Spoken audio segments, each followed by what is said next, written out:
चलिए बात करते हैं टेक महिंद्रा लिमिटेड की। क्या है लेटेस्ट न्यूज़ और कंपनी के जो Q2 के रिजल्ट हैं वो कैसे रहने वाले हैं, वो इस वीडियो के अंदर आज हम देखेंगे। साथ में हम ये भी समझेंगे कि अब आगे टेक महिंद्रा में क्या होने वाला है। तो वीडियो को लास्ट तक ज़रूर देखना अगर आपके पास टाइम है तो, क्योंकि ये वीडियो बहुत इंपॉर्टेंट है, आपको पूरा क्लियर कर देगी कि अब टेक महिंद्रा में क्या होने वाला है। फिलहाल तो अगर हम इन्वेस्टर्स को देखें या उनकी माने तो समझ में आता है कि टेक महिंद्रा के जो सेंटीमेंट हैं मार्केट में आपको काफी ज्यादा मिक्स्ड देखने को मिलेंगे, यानी कि काफी मिले जुले सेंटीमेंट्स आपको देखने को मिलेंगे। कुछ लोग टेक महिंद्रा को बता रहे हैं कि भाई ये 1454 रुपए पे मिल रहा है तो ये 1420 तक नीचे गिर सकता है। कहीं कुछ लोग बड़ा टारगेट भी दे रहे हैं, लगभग 1565 रुपए तक का टारगेट भी दिया जा रहा है। तो सबकी अपनी अपनी राय है, कोई कुछ राय दे रहा है, कोई कुछ राय दे रहा है, कोई कोई दो राय भी दे रहा है। तो आपकी क्या राय है वो कमेंट करके जरूर बताना। वहीं गाइज ये जो टेक महिंद्रा कंपनी है इसको लेकर काफी पॉजिटिविटी भारत में देखने को मिलती है, क्योंकि टेक महिंद्रा कंपनी भारत की एआई मिशन के अंदर इन्वॉल्व है।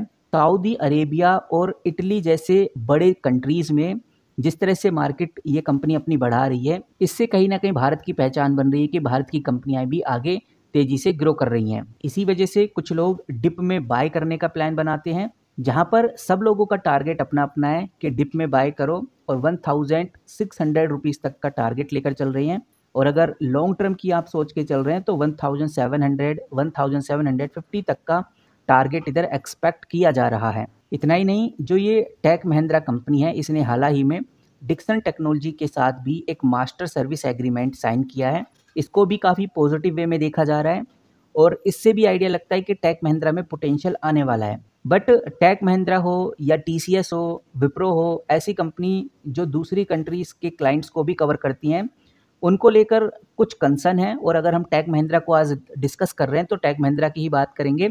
यहाँ पर देखने में आ रहा है कि जो H1B वीज़ा है इसको लेकर काफ़ी मुश्किलों का सामना फेस कर रही हैं भारत की आईटी कंपनीज, और इस वजह से जो FIIs हैं यानी जो फॉरेन इंस्टीट्यूशनल इन्वेस्टर्स हैं वो काफ़ी बड़ी क्वांटिटी में सेलिंग का प्रेशर बना रही हैं इन कंपनीज के अंदर, जिस वजह से आपको कंपनीज में एक नेगेटिव प्रभाव देखने को मिलेगा। आप देख सकते हैं एक दिन में लगभग 0.40% के आसपास का डाउनफॉल, पूरे एक महीने में देखेंगे तो 4.50% का डाउनफॉल आपको देखने को मिलेगा। जब से ये H1 वीज़ा का इशू सामने आया है तब से ही हमें इस तरह की प्रॉब्लम देखने को मिल रही है, चाहे वो टेक महिंद्रा हो चाहे वो TCS हो। H1B वीज़ा का जो ये इशू है इसका मतलब साफ है कि जो US सरकार है यानी कि यूनाइटेड स्टेट अमेरिका की जो सरकार है वो H1B वीज़ा के लिए फ़ीस बहुत महंगा कर दिया है, और ये जो फ़ीस है $1 लाख तक पहुंच गई है। और ये जो वीज़ा है उन स्किल्ड वर्कर के लिए होता है जो दूसरी कंट्रीज़ में जाकर, खासकर अमेरिका में जाकर काम करते हैं। और इनका ये जो H1 वीज़ा है ये यही कंपनी प्रोवाइड करती हैं जिन कंपनीज में ये काम करते हैं। तो इससे कंपनी को बहुत ज़्यादा लॉस हो रहा है, क्योंकि कंपनी अपने स्किलफुल वर्कर को अमेरिका में भेज तो रही है लेकिन इस तरह से भेजने से किसी भी तरह का कोई प्रॉफिट कंपनी नहीं बना पा रही। बाकी अगर हम टेक महिंद्रा की बात करें तो टेक महिंद्रा अब आगे इस तरह के इश्यूज को फेस नहीं करने वाली, इसीलिए टेक महिंद्रा ने अपने US वर्कफोर्स में पूरा मॉडल ही बदल दिया। अब वो लोकल हायरिंग करती है, अमेरिका के लोगों को ही हायर करती है। ऑफशोर और जो नियर स्टोर डिलीवरी हैं इनके ऊपर ज़्यादा फोकस कर रही है फिलहाल अभी कंपनी, और जितने भी H1B वीज़ा डिपेंडेंट वर्कफोर्स है उसको कंपनी कम कर रही है। तो खबर में तो ये देखने को आ रहा है कि अगर कंपनी ऐसा करती है तो जो भी पिक्चर निकल के सामने आ रही है, इस पिक्चर से एक बात समझ में आ रही है कि कंपनी का इस तरह का डिसीजन लेना शॉर्ट टर्म में कंपनी के लिए काफ़ी ज़्यादा चैलेंजिंग होगा, जिससे कि वर्कफोर्स रोटेशन में कंपनी को काफ़ी दिक्कत आएगी, कॉस्ट काफ़ी ज़्यादा बढ़ सकती है, प्रोजेक्ट जो कंपनी को मिले हुए हैं वो डिले हो सकते हैं। और इन्हीं कुछ रीज़न के चलते हुए टेक महिंद्रा जैसी कंपनीज़ के ऊपर भी नेगेटिव प्रेशर हमें देखने को मिला है, क्योंकि इन्वेस्टर्स काफ़ी ज़्यादा अनसर्टेनिटी फेस कर रहे हैं और आगे चल के कंपनी का जो रेवेन्यू ग्रोथ है वो और स्लो हो सकता है, ऐसा लोगों को लग रहा है। बाकी Q2 रिजल्ट की एक्सपेक्टेशन की बात करें तो Q2 रिजल्ट की जो एक्सपेक्टेशन है काफ़ी स्ट्रॉन्ग आने वाली है।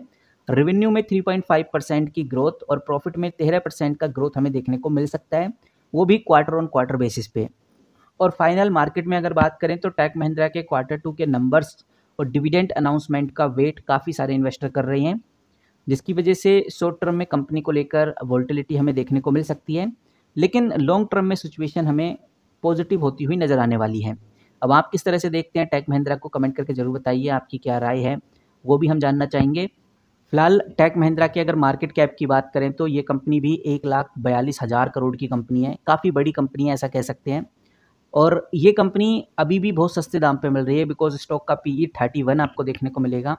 रिटर्न ऑन कैपिटल एम्प्लॉय अच्छा खासा 18% और रिटर्न ऑन इक्विटी भी एवरेज है 14% के आसपास। 5 साल की सेल देखेंगे तो 7 से 8% की ग्रोथ देखने को मिलेगी, बहुत ज़्यादा नहीं है लेकिन ठीक ठाक है।